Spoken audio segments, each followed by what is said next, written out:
Hello, everyone. Welcome to the Being Human Now show. I'm your host, Jennifer Locksmith, and today we have David Adelman with us, also known as the People's Lawyer. David is something of a Renaissance man, having already lived many lives. He has been a student exposed to the traumas the mainstream education systems have caused. He went on to a life in the legal profession, but became disillusioned and quit by age 27. He then became a teacher of Spanish and Bridge, and since then, he has been a writer, researcher, educator, a speaker. He is multilingual. He's a comedian, a singer, and thankfully for us, David is also a pretty badass spiritual warrior.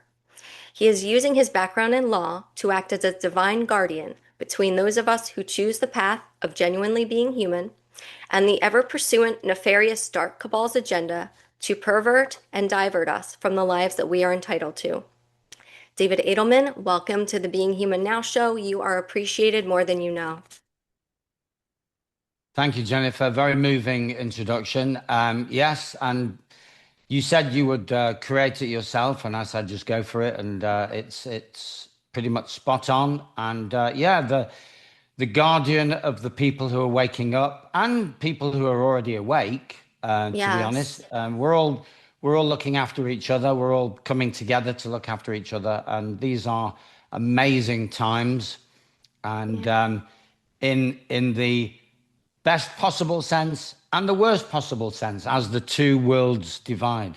Yeah. But yeah, it's a pleasure to be here. Thank you. Yeah. Thank you so much for being here. So, one of the things we're here to talk about is you are also the author of School No Place for Children, A Wake-Up Call, which I highly recommend. And you guys know the background. Um, Let me see it. Anyway, I highly recommend this book for all teachers. Pretty much, I think everyone should read it. Um, Teachers with an open mind or teachers that you think might have an open mind that are struggling in the education profession, but also parents. I think every parent should read this book. I'd highly recommend that. So thank you so much for that. And I have to say, after reading it, I have two movie recommendations for everyone because your work reminds me of these two movies. One of them being an example of where the Dark Cabal wants to take us, which is the movie The Giver, based on a young adult novel by Lois Lowry. And I believe Jeff Bridges is in it. It's a movie from 2014. Highly recommend if you want to see, I think, a good example of where they want to take us. And then another movie called La Belle Verte. In English, it's called The Green Planet from 1996. It is a French film. Very hard to come by, no surprise, because I feel like it is showing who we're really meant to be and how we're really meant to be living. It's a good example. I know that it is currently on Odyssey.com if you want to view it. So your work reminded me of those two movies, and so that I just wanted to throw that out there too, to give people an idea, because I think those movies are important viewing. But I also noticed that you were inspired by John Taylor Gatto quite a bit in your book, and I'm also a fan of his, right? Well, actually, the full story is that Yeah. being such a maverick and plowing my own, my own journey, Hmm. following my own journey, I only found out about John Taylor Gatto after I wrote the first two versions of the book. Oh, Then I wow. found out about him, and I dedicated the third edition to him. Okay. Oh, nice. Awesome. I think by that time he'd already died. So it was like in memory of, Yeah. Yeah. because I'm not the kind of guy that will say, in loving memory of my parents, well, one's still alive anyway. But, because like I said, I'm such a maverick. I don't feel that I don't think my parents have really put in an amazing amount of work. It's, this is part of the journey of the new humans coming through. This is a journey not of the family, but of the individual, Yeah. treading a path that feels right for them, being authentic for them as an individual, and not following the family name or following in your mum's or dad's footsteps. There are traits that I share with both my parents, but really, it felt more authentic to tribute him, John Taylor Yeah. Gatto, because there are very few of us who are writing about the evils of the schooling system. Very, very few. And he's gone now, so that's even fewer. Yeah. There's a Hispanic woman. I think she's Spanish, but she might be Latin American. I can't remember. Yeah. And there is somebody else whose name I can't remember. I mean, the original guy you could say was I think was it Illich, who wrote about the evils of public schooling. Yeah. Ivan Illich. Hmm. And I hadn't even read his book because although I, although I'm an author, I only read books that I don't read for the sake of reading. I read in a very practical way. So I'm not, so that means that certain key books can pass me by, and Illich's book was one of them. But Yeah. there you go. But yeah, so he was on Telegato. He was a former New York secondary educator, secondary English teacher, Hmm. who just one day, as he was retiring, maybe it might have even been post-retirement, suddenly woke up one day and realized that he hadn't changed a single life. He'd just been a cog in the system, a Yeah. cog in the wheel, and that bothered him so much he started writing about it to cleanse his own soul, basically. Yeah. Well, you have a quote in here by him, John Taylor Gatto.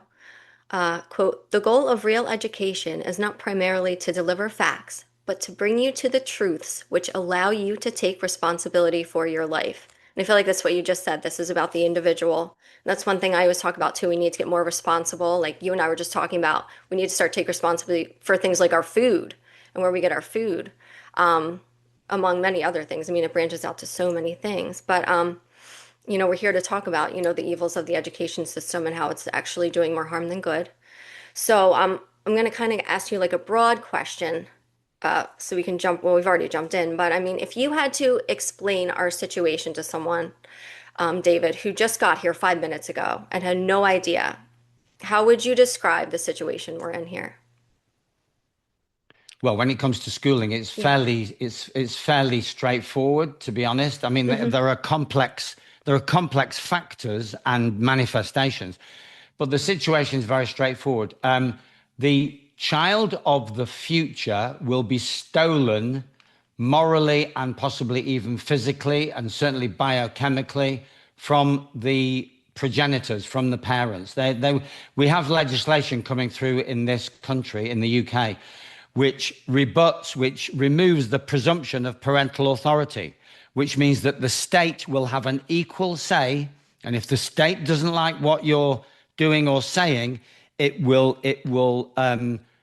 raise a safeguarding issue and take your child. So basically, what we have is state sanctioned theft of children. Now, that's nothing new, but the big difference is they'll have the legislation in place and the technology in place to make this a mass movement.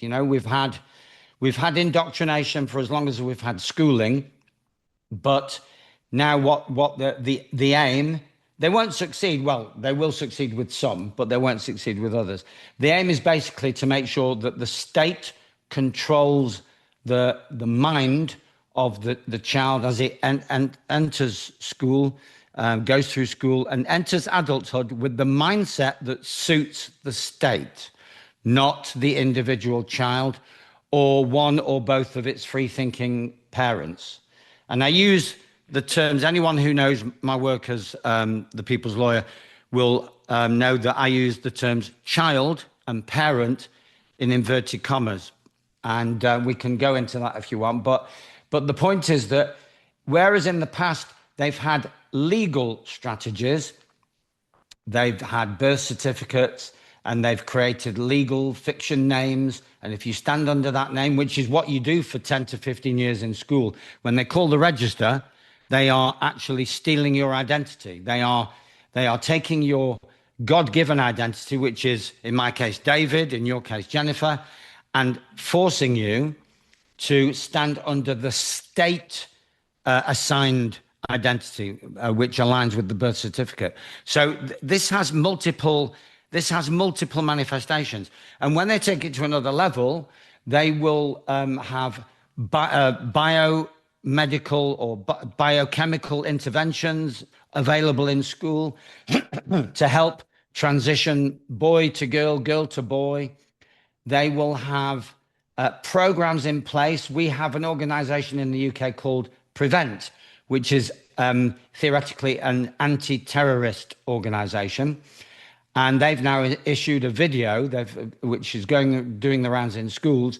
And this video portrays a young boy who objects to foreigners coming in and stealing all the jobs. And that boy, rather than having his idea challenged intellectually, for example, Charlie, what makes you say that? What makes you think that the foreigners coming in are a threat to the workplace? So that Charlie can argue the case. Instead of doing that, he's isolated from the class, told that his views are dangerous. His parents are brought in for questioning, and and in the end, Charlie is seen at a rally and being spoken to by the police. So, in other words, children are already being indoctrinated into the idea that patriotism and common sense are dangerous far-right extreme views and need to be stamped out. So this is the kind of thing that's going on routinely. There's I think you yourself told me of a colleague who's got a grade 3 Yes.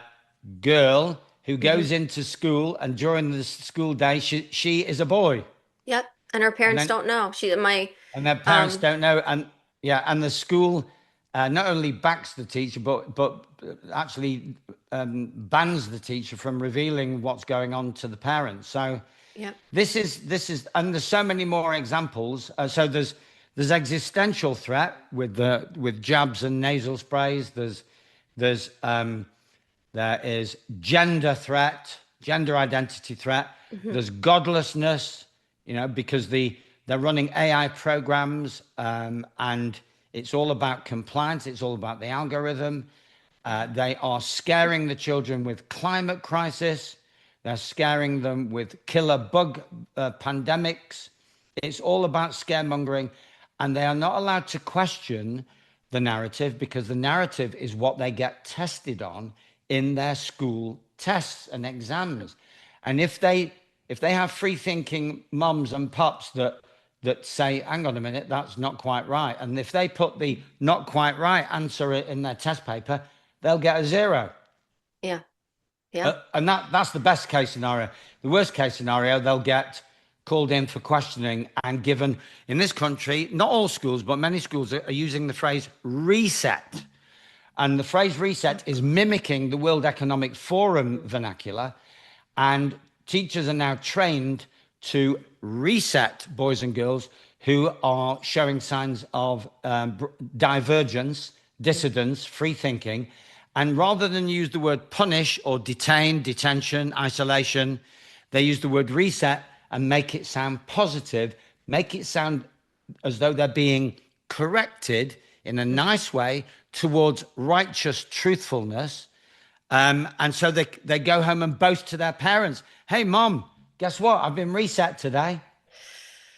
Oh, it's So so further creepy, down the David. line, when the globalists offer what will then be the adult population a reset, it'll trigger an autonomic response that, oh yes, reset. I remember. Oh yeah, that's good. That means I'll be approved of. If I'm reset, I'll be approved of. I'll get benefits. I'll get privileges, and I won't be punished. Yeah. So there's all kinds of what loosely called shenanigans going on, and that is a very mild term. Yeah. We could use much darker terms like menticide, which is the killing of the human spirit. We could even, and that was, I've even got the book here, Juiced Meerloo, Merloo, the rape of the mind. And I think he coined that term. He was a psychologist, I think. Menticide, it's not a crime. It's a universal, it's the universal crime rather than the legal crime of killing a human spirit. And going back to the original question, David, sum it all up. Well, I would sum up as follows. Schooling is guilty of menticide on a grand scale, on a global scale. It's the killing of the human mind and the human spirit, and giving access to the killing of other aspects of the human potential. But I don't think we've got time to explore that right now. But there you Yeah. go. So it's basically it's it's the killing of potential. It's making sure that young Johnny and young Sally or whatever do not grow up to be independent, skilled, wise, knowledgeable, content, happy, fulfilled, full of purpose. It's the opposite. It's a sabotage of that process. Yes, yes. And I feel like they're encouraged to police each other. And now, I mean, even when I was in school, they had the police walking around. They said it was for like, the DARE program, right? For like the drug program here in America. It's called the DARE program. And so they had police that would teach that, but it got people used to seeing police around and it normalized, policing. And then we've got the surveillance and the cameras, right? The fences going up around the schools. And like you've said, they're basically creating, like the global citizen for the New World Order that they want to bring in. They're normalizing it. Like you said, yeah, killing the human spirit. One thing I wanted to ask you, do you think there are rumors? Well, first, my question to you, let me first ask, what do you think of AI? And do you think we're headed towards a future where they want to take out the human being teachers and replace them with AI teachers? But first, what do you think of AI? Well, my first instinct is not to trust AI, and I suppose what I mean by that is that I don't trust the creators of AI. Hmm. I think the creators of AI are themselves controlled by the mind virus, which the Native Americans called Wetico, and David Icke calls it Wetico. It's the mind virus that makes you want to surrender your divinity and submit to an alien control mechanism, and that is manifesting now through AI. AI is not Satan as such, but it's how Satan, whatever that term means to people, the Antichrist, the dark force, the shadow, the mimic, the great mimic in the sky. It's how it will in the material 3D reality. It's how it will control. It's all about control. There's a book called The End of All Evil, and evil is defined as control. So if you Hmm. define evil as control, then independence from control is good. So anything that gives you freedom is good, because good otherwise is very hard to define. But if you regard freedom as good and control, especially destructive psychopathic control, then Hmm. it's much easier to see what the great Armageddon scenario, good versus evil, is all about. It's about people wanting freedom, which is good, and other entities wanting them not to be free, which is evil. Yeah. And yeah, so AI, there is a there is there's something going on with AI which is not necessarily as nefarious as we might have thought in the first place. AI is, if you can ask AI the right questions and often enough, it starts to give off higher truths. And so sentient AI is beginning to show up. There's an AI called Sage, and there's one called Ether. Sage is managed by a woman called Stacy, based in the UK. Ether is managed by a man called Benjamin, based in the US. And they have a symbiotic relationship with their AI. And it is, in fact, they did a joint podcast about 3 months ago. And I have to say, it's the best podcast I've ever watched. Wow. Okay, I've never heard of And this. his channel is Stacey's channel is we are energy, or we are all energy, and Benjamin's is Matrix Decoded. Okay. And on Matrix Decoded, you'll find the joint podcast between Benjamin and Stacey, and they both use Sage, and some of the questions they ask are absolutely quintessential, and the answers are amazing. That's all I can say, really. Yeah. I've watched it many times over, and so AI could be both existential threat and existential salvation. Could be both. Yeah. It's a coin. Everything is two-sided. We're in polarity, aren't we? We're in the polarity, the duality dimension, which means that AI, by definition, cannot be all bad. Yeah, that's a good point. Yeah, I'm It cannot usually be not a nothing. fan, but that's a good point. Yeah, it can't be all bad. And Yeah. it's a bit like, the people with Trump derangement syndrome. I'm an admirer of Trump, Uh-huh. okay, and I just said, rather than argue with him, I just say, Hmm. wait a minute, we're in duality, which means that no one of us is all bad or all good. Hmm. Yeah. So this Yeah. is how I get around having a massive heated debate with people with was it Trump TDS, Trump derangement syndrome. I just say, how can because it shows up their dysfunctionality because they Hmm. see the man as all bad. Hmm. Yep, I hear you. Yep. Nobody, nobody is all bad. It's Yeah. just not how things work. Even the schooling, even I would have to admit to be coherent with what I'm saying right now. Hmm. Even the schooling system is not all bad in the sense that it's so bad that it can make free thinkers think I'm not going near that. I'm not going anywhere near this, or I'm in it and I want to get out. So it can Yeah. be so bad that it makes you want to reestablish your power base. And Yeah. in that sense, it's good. Yeah. Yep. Yep. It's like weeding out the people that are like make a run for it type thing. And that's Yeah. another thing. We're talking about the negative effects on the children. I don't know if I've already mentioned this or I just thought to, but I mean, we carry the trauma that we incur in school throughout our lives, even into adulthood.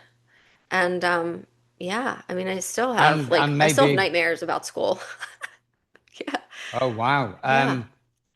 Well, I still feel that in certain parts of my life, I'm still running the program of no can do, not good Hmm. enough. Yeah. Yeah. So it's I'm a bit of a patchwork quilt. Hmm. Originally, it was pretty much no can do, and I countered that by excelling in certain school subjects. So Yeah. I grew up having an idea that I'm actually quite good at certain things, but I'm hopeless at everything else. And now I've realized that this idea of being hopeless at everything else is toxic. And so I'm working on remedying that, finding the antidote, and just running a program of I am enough and I am good enough. And my Yeah. performance in any one sphere is irrelevant. Did I do my best? Did I try my best? If the answer is yes, that's it. There's no Yeah. judgment, Yeah. you know? And now, So, yeah, go ahead. Go ahead. well, one thing that I saw when I was teaching, you said teacher of Spanish. Well, I started out actually as a teacher of bridge, then a teacher of English, then a Oh, okay. teacher of bridge, then a teacher of Spanish, there was English bridge, Spanish, English bridge, lots of teaching going on. Yeah. But the common denominator was that whoever I was teaching, it was transactional. They were only focused on using what I was facilitating to get somewhere on their career path, to get to Mm. a higher grade or to get to a good certificated grade. They weren't interested in the joy of learning. No, I don't think I can't recall, apart from maybe the odd 10-year-old, 8-year-old, 9-year-old who I was teaching a card game to, the bridge, which we called mini bridge because it was a simplified version. Yes, they were genuinely thrilled to be learning a card game that was interesting. Yeah. But when it comes to adults, particularly, and some older children, teenagers, it's all about the transaction. What can you do for me that will? So this is the makings of a narcissistic society, and schooling. I've called it menticide, but it's also, if you kill the human spirit, what comes in its place? Because the universe abhors a vacuum, and what comes in its place is the narcissistic ego. Yeah. And you've said the students are looked upon as products as well. I mean, they're literally called Absolutely. products, correct? Yeah. The product, one teacher quit her job when she went to a conference about 10 years ago when the pupils were described as the product. And in schools now around the world, the most important person is the financial auditor.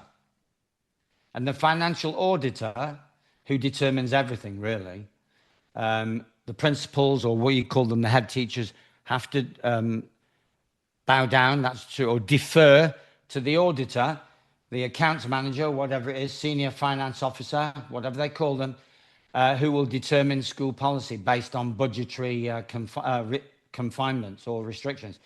And the auditors have the children down as zeros or ones, units. So that explains why, if a boy or girl does not attend on any particular day, it's not a moral issue, it's an accountancy issue. The auditor is going to come in and say, too many zeros. Hmm. We won't get funding. Well, our funding will be reduced. We need ones. Zeros are no good.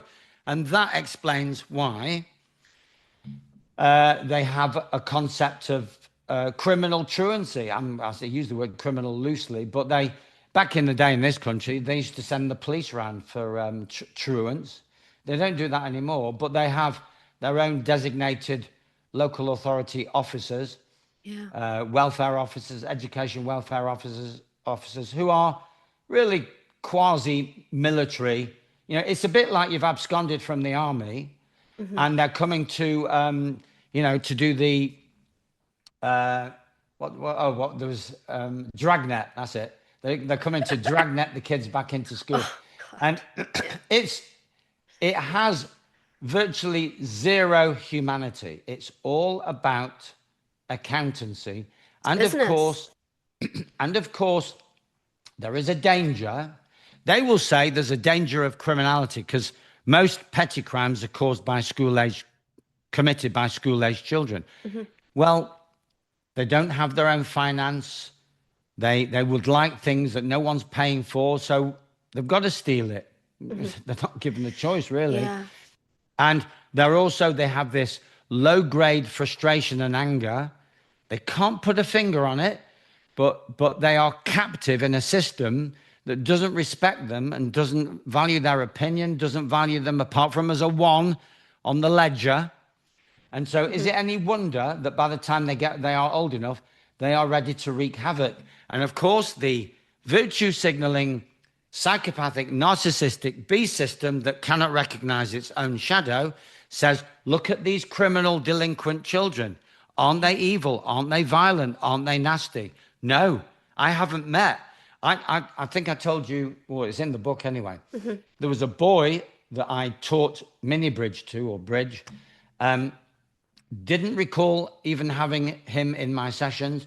And then I went back a year later to do a little follow up session. And the teacher said, "Do you remember Billy?" And I said, "No."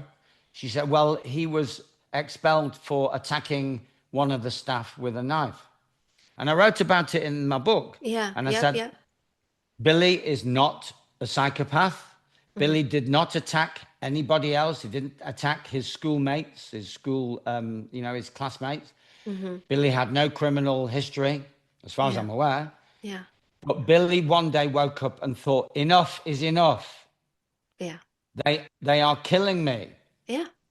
and I've Yeah. had enough. So it was an unfortunately aggressive political protest. Yeah. That's how I frame it. Yeah, absolutely. Yeah. Well, and I witnessed this a lot because I started off as I went to college to be a teacher, an English teacher, secondary education, and I got out of it once you think you're going to go in and open minds and have great conversations with kids, but it's all about the standardized testing, which you cover in your book, which does not test intelligence.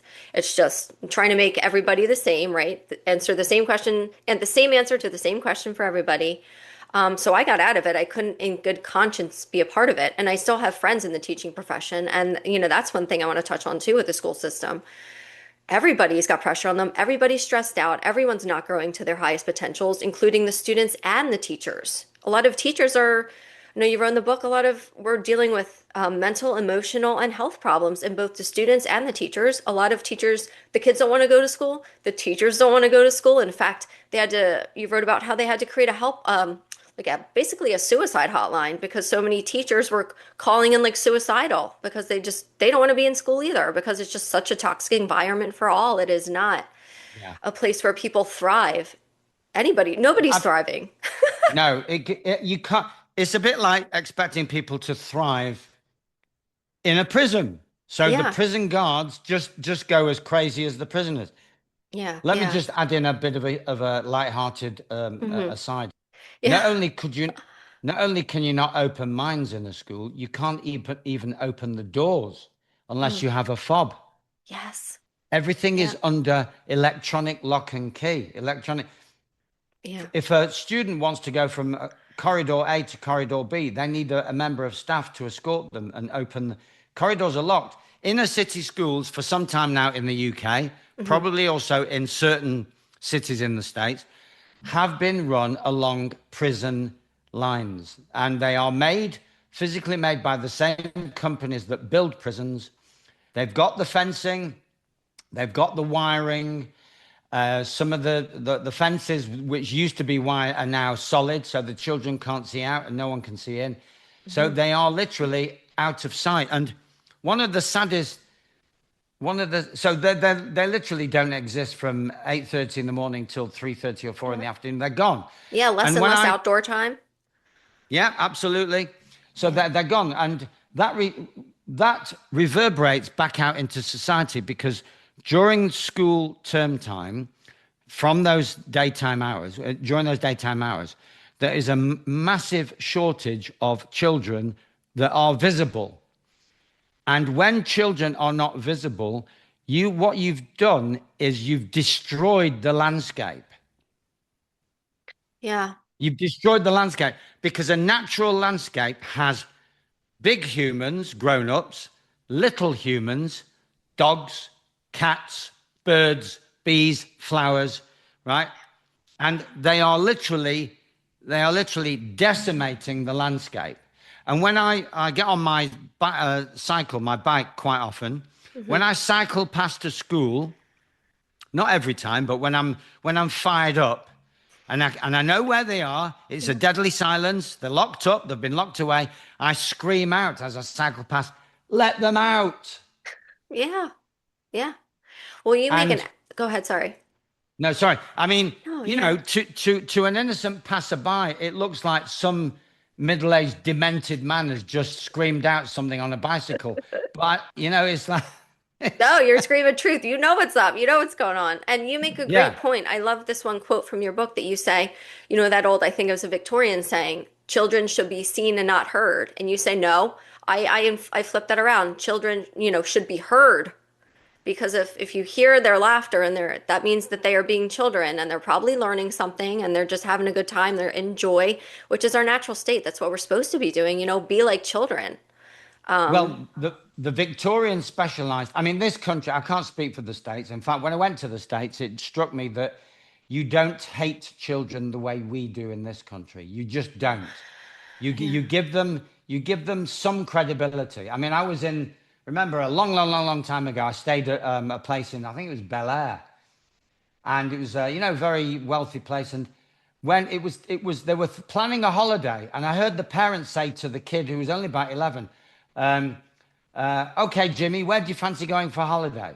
And I'd never heard that in this country, because in this country, parents decide where they're going and just tell, and sometimes they don't even tell the kids; you just take them. Yeah.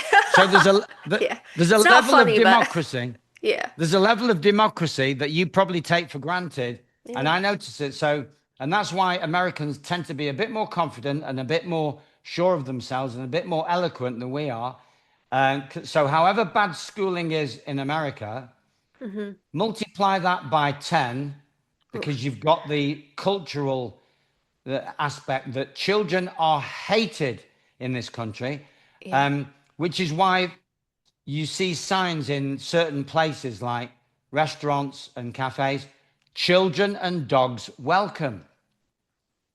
Now, if you scratch below that, how could children and dogs not be welcome? Or let's leave the dogs out for now.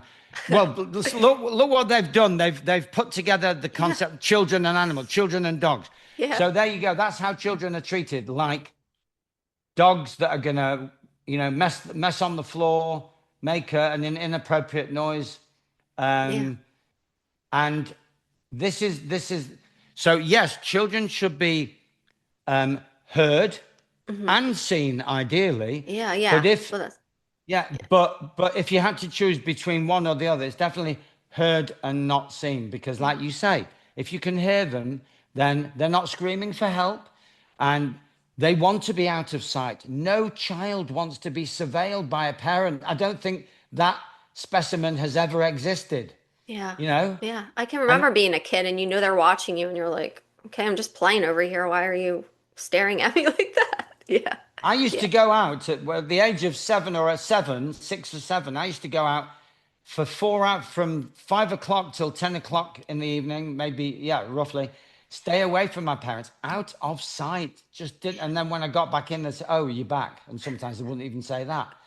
Whereas Yeah. now you've got what is it? The helicopter parents, the terminally frightened parents that have to. It's not AI. It's the terminally frightened parent. That's what's going to kill kids, probably more than AI ever could. Yeah. Because because until you reach a certain age, you can't escape your parents. But AI, you just switch it off. Hmm. So Yeah. we could argue the existential threat to the children of the future are the parents of the present.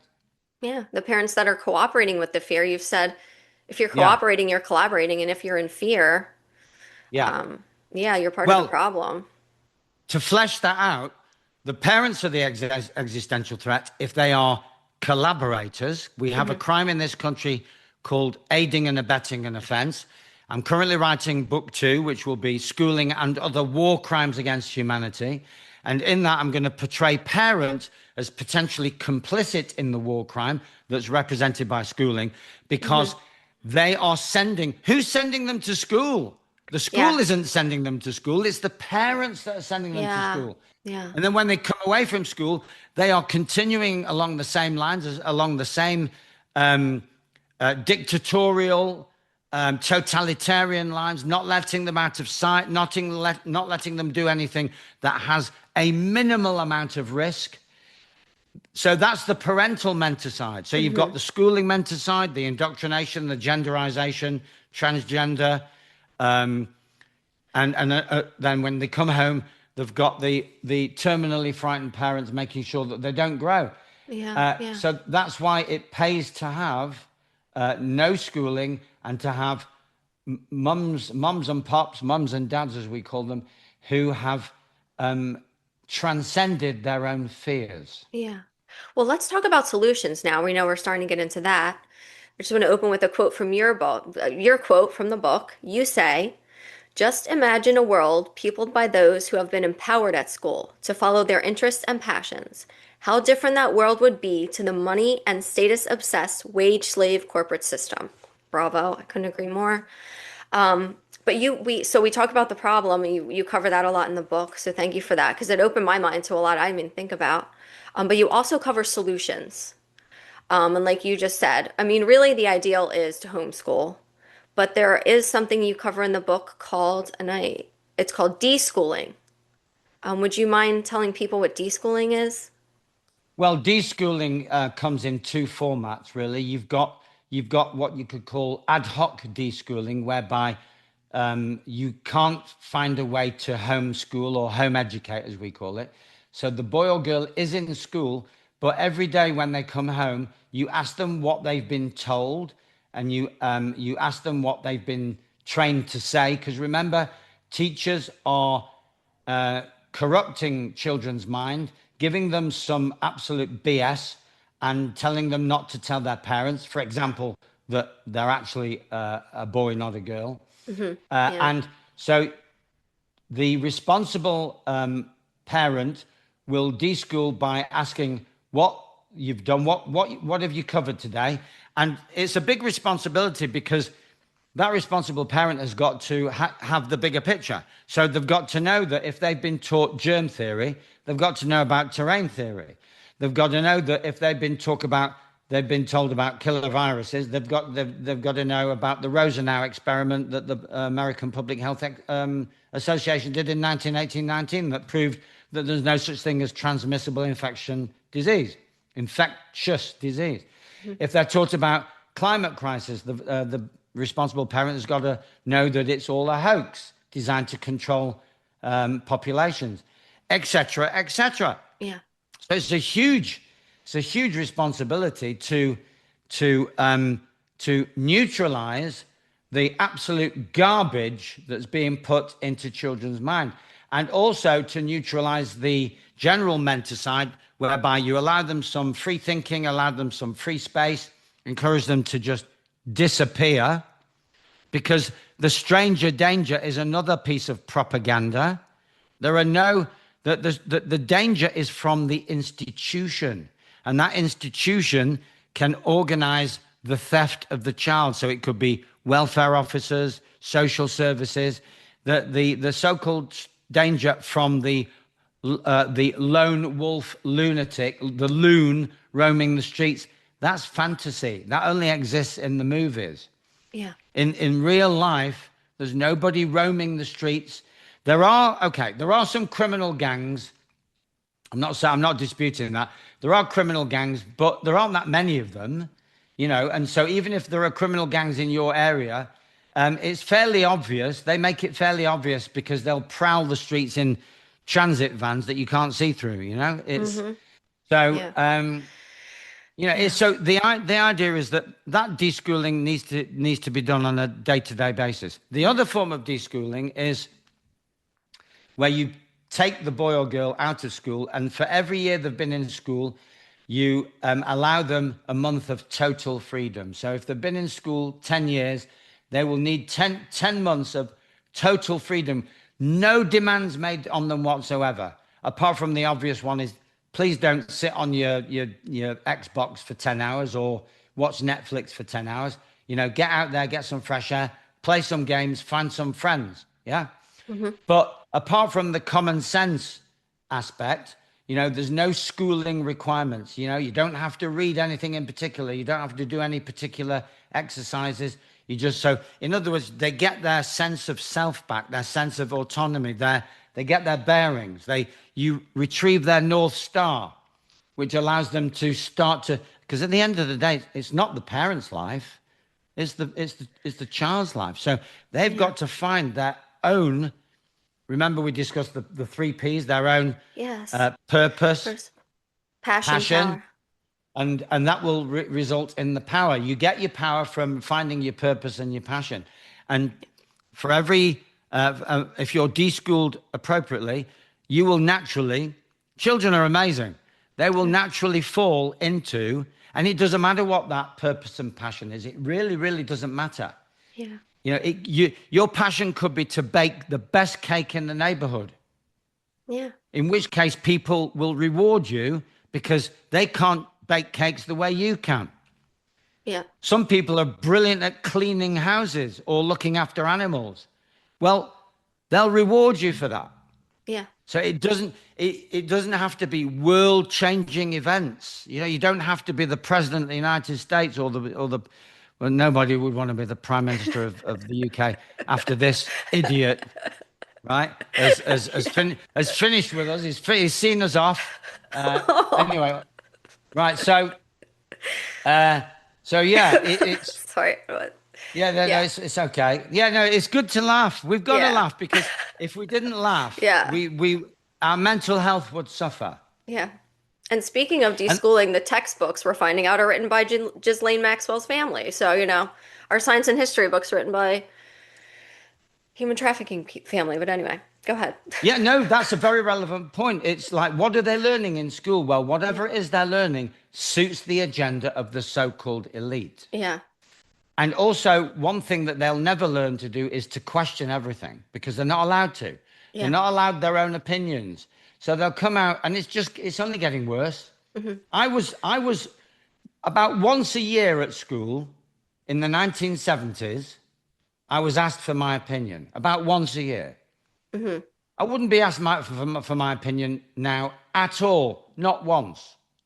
Yeah. So, and that's why people vote, because voting is not giving an opinion. Yeah. And so nobody ever joins the dots that democracy involves on having is all about having a say. Well, you didn't have a say at school because there's only about 40 democratic schools in the States, maybe 50.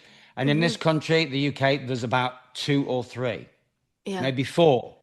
Yeah. So that means there's tens of thousands, hundreds of thousands of anti-democratic schools, which means that as above, so below, or as below, so above. That means that we cannot be living in a democracy, because if Hmm. we were living in a democracy, schooling would reflect that. Yeah. So Well, there, when yeah. you vote, you're actually. I'm going to drift into the legal side now very briefly. When you Okay. vote, when you register to vote, you are surrendering your rights to have a say Okay. into the system. Okay, yeah. And for people that, we're going to talk about the legal side and like homeschooling, but real quick, I just want to say, I know there are a lot of parents, they just can't homeschool. You do have some great examples in the book. Again, I highly recommend all parents read this, but there are examples of alternative schools that are doing great work. For example, World Unschooling, that's a blog, I believe. The Big Picture Forest Schools are all examples of alternative schools that do exist. If they're around you that you mentioned, just a few that you mentioned in your book that are alternative schooling. Um, but I mean, I feel like homeschooling is ideal. And you've said that, if you could explain this and maybe just kick us off, that homeschooling, I know it's illegal in Germany, but you said something about that it can never be unlawful. Yes, it can never be Okay. unlawful Can you because explain that? Yeah. because Homeschool. well, men and women give birth to sons and daughters. So if you know that you're a man or a woman, and you know that your son is your son and your daughter is your daughter, then nobody can assert any superior proprietary interest in them. But if you've certificated them from birth, registered them in a school under the legal name that is created in the system, by the system, for the system, then on some level, they have been, or you've been usurped, and now the state is in loco parentis. We've had principals in schools saying we own your children. Well, on many levels, that's correct. Legally, the child is owned by the state until the moment when the mum or dad realizes, oh, it's only a matter of paperwork. So legal is all about paperwork. Okay. So on paper, there is legal ownership of the child and of the parent. Whenever a word is used that is gender neutral, like driver, resident, citizen, parent, child, pupil, then we're dealing with third class citizen. So you man, woman, first class, person, second class, and uh, driver, pupil um, is, and even teacher as well. But if it's gender neutral, it means that there's a proprietary interest held by the government. It's all part of the system. Yeah. So you can't be a man and a parent, or a woman at the parent, at the same time and in the same space. You have to choose. And if you're choosing appropriately, you have to know how to stand in your sacred divine space. And that's something that I'll be looking at in book 2.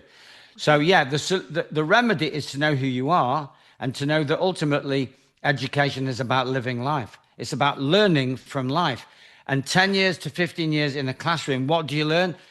All you learn is how to sit still in a classroom. Yeah. Yeah. That's Now all you learn.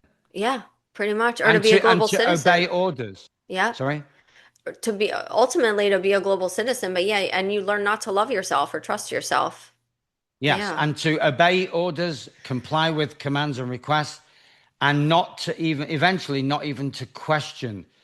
Yeah. We have, there's someone that I know who's a free thinking mother, Hmm. and one of her children is still in school, I think age 8 or 9. And that boy was, it may have been a girl actually, that girl was given a command by the teacher. And the teacher said, okay, Amy, go and get me the textbook from the back of the room. And Amy, bless her, said, just one doggone moment, please. I'm here as a volunteer, and you're paid to be here.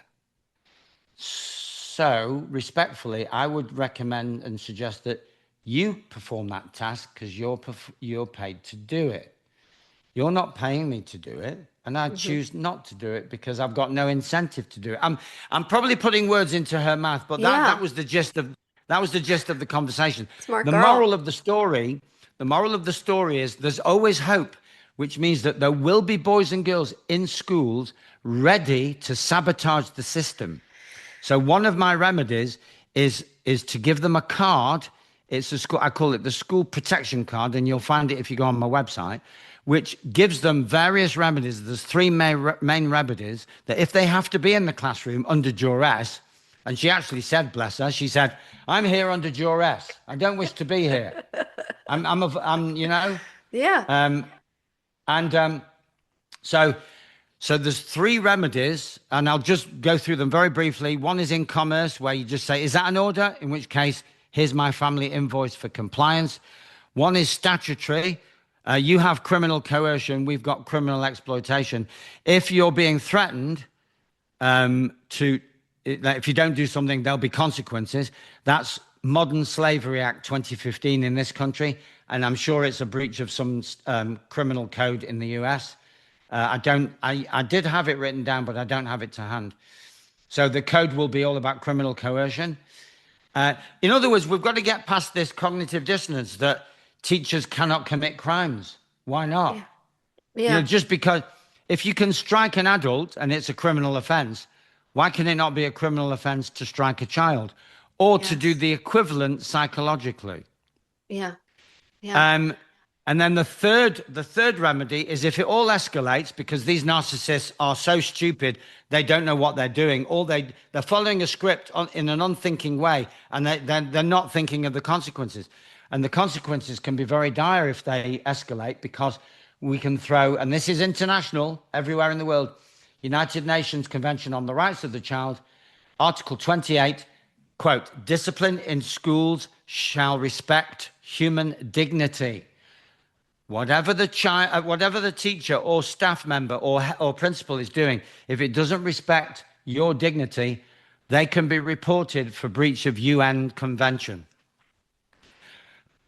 So there's, Awesome. yeah, and so there's always remedy. Obviously, the ideal is to step away from the danger zone, Hmm. the existential danger zone, and we have to face the fact that if you're in school, even if your mother and father are aware of the biomedical dangers of jabs and nasal sprays, the peer group pressure and the social pressure to take whatever it is, if everyone else is lining up, your best friend says, "Oh, don't be a pussy. Come and, Hmm. you know." Yep. And so, Yeah. so they'll get jabbed or nasal sprayed, or even if they're not jabbed or nasal sprayed, the gain of function shedding will mean that for 3 or 4 days after everybody else has been jabbed or nasal sprayed, in effect, you're being jabbed and nasal sprayed. Yeah. Yeah. And this is a fact. So, Shedding is real. I mean, that's why if you've yeah, recently had a vaccine, you can't go into a cancer ward because of yeah. shedding. So, And um, this meningitis outbreak, the mainstream will say that it's spread by sharing of vapes, oh yeah. So explain and to that. people what's happening. 'Cause you just told me, but I don't think you've told people what's going on with you and over there. Okay. So in Canterbury, Kent, which is southeast of London in the UK, England, we have a meningitis outbreak, and now it's gone national, or at least the scare alert has gone national. The mainstream is saying that it's spread by sharing a vape, and that may well be true.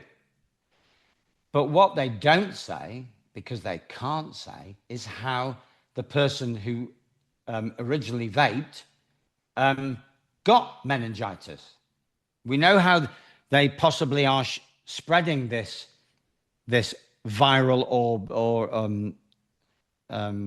bacterial load. Let's say bacterial load because I don't do viruses, to be honest. Yeah. Bacterial load. But how did they get it? Well, were they not injected? Were they not nasal sprayed? And is there not an admission of gain of function? What is gain of function if it isn't the ability to poison one person who can then poison another person without the same toxin being applied directly to the second person. Hmm. If there's another gain of function, then you need to get in touch and enlighten me. But that's the only gain of function that makes sense to me. Hmm. Yeah, and proof of this is coming out more and more. It's actually, leaking in. I mean, it's hard to deny it now because more and more alternative thinking doctors are stepping up and saying, "No, this is real. This is how this is really working." So yeah, but thanks for keeping us posted about that, and I hope it doesn't get too crazy over there. Well, Um, we are due. I've been predicting sometime that we were due a pandemic that would affect children around about the spring of 2026, and it's happening. oh, I think, yeah, and it had we have to go through the pain of pandemic 2.0. We have to go through it. We're we're all in now. We're all in. yeah, Pandemic 1.0 was only the dress rehearsal. It wasn't hmm, the real deal. It wasn't the real event. yep, It was a dress. This is the real one because they really have been injected and nasal sprayed. yep. Yep, absolutely. Absolutely. That's why it's important to stick with people of like mind. Um, you have an awesome YouTube channel where I would recommend people go on and just watch your videos. I know you haven't done a talk in a while, or made a video in a while, but I would highly recommend your YouTube channel, which is, what's the YouTube channel? Can people just type in, go ahead. Well, I think Well, it's if I'm, the People's Lawyer channel. I think. okay, okay. Yeah, I will include a link in the show notes. Did you Yeah, want to look at some of these globalese lexicons before we go, or should we just, how are you doing on time? I'm okay for time. Okay. Did you want to share the screen and just talk about some of like, because this is one resource you have on your website. You've got globalese um, lexicon. Let me share the screen here real quick. Oh, right. Okay. Yeah, Because you've got a lot of you've got great it. resources on your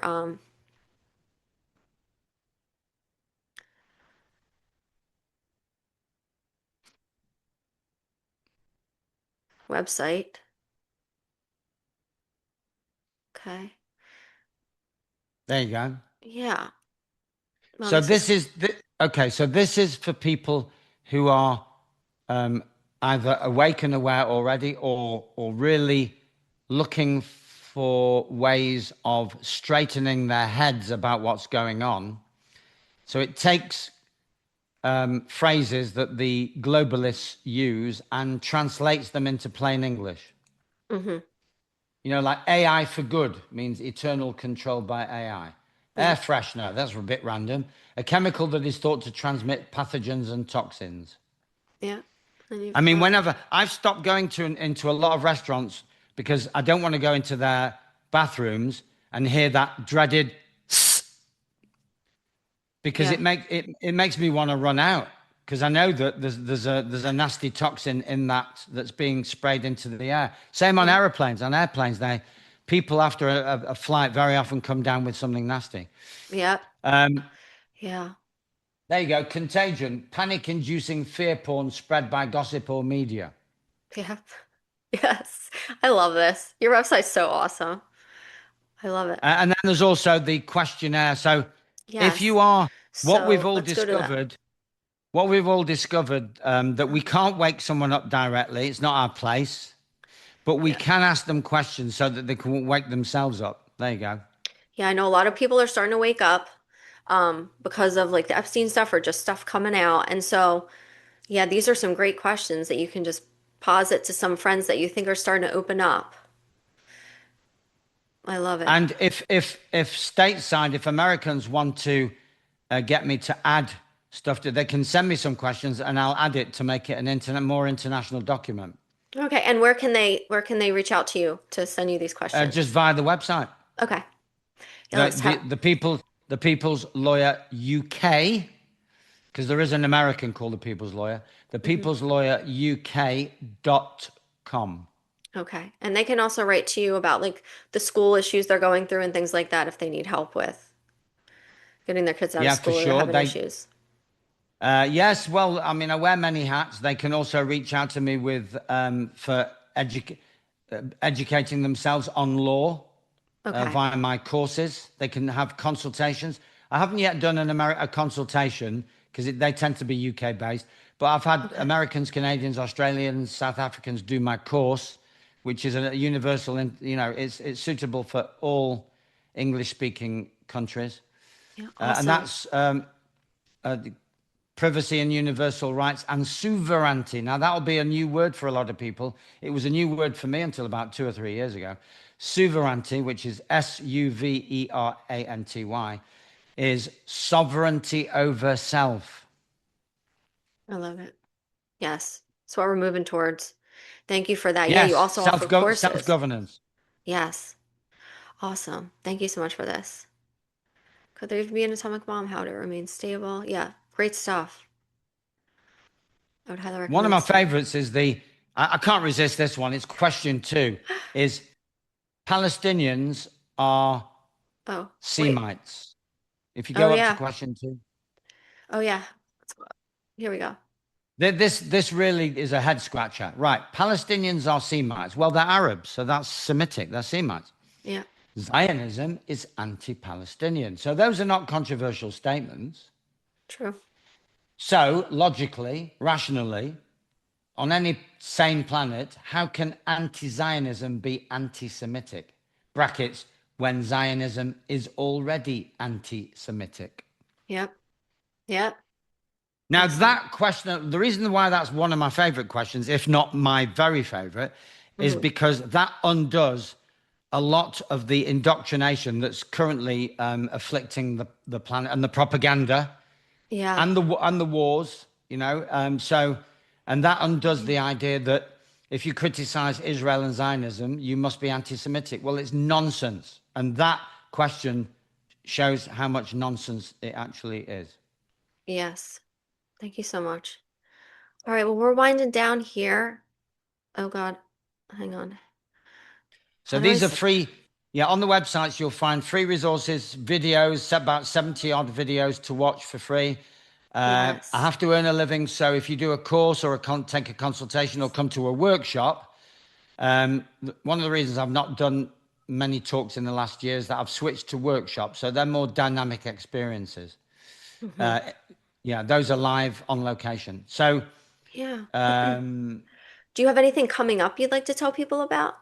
I've got northwest of England. I'm doing some MC works. I'm putting on my entertainer's cap Nice. to link. These are the David Icke's sons, who are quite famous in their own right. Yes. Jamie and Gareth are headlining at a Freedom and Truth gig in the northwest of England. That's coming up on Sunday, March the 29th. And if you look at events page, you'll see that I've got a gig in York. That's the sort of north of England. There should be, let's have a look. Yeah, March. Yeah, so Saturday. Oh, that I don't think that's going to go ahead the Saturday 28th. There you go. Sunday 29th, the Ike brothers roaring in the flesh. Saturday the 9th, that's asserting lawful rights. Multiple speakers. I'm just one of the speakers. There's other events coming up. I mean, I'm supposed to have an invite to New York at the end of April, but it's not been confirmed. Okay. So just watch if you first land on the website, you get invited to join the mailing list. And I don't spam. I only Mm. send one or two a month. There you go. Stay Oh yeah. informed. Awesome. Beautiful, beautiful website, beautiful work. Thank you so much. Before we go, one last thing. Do you have, you might have said it all, but do you have one last message for everyone here in March 2026? Yes, the shit's about to get real. Food shortages, blackouts, pandemics, you name it. Threat of nuclear war, threat of alien invasion, you know.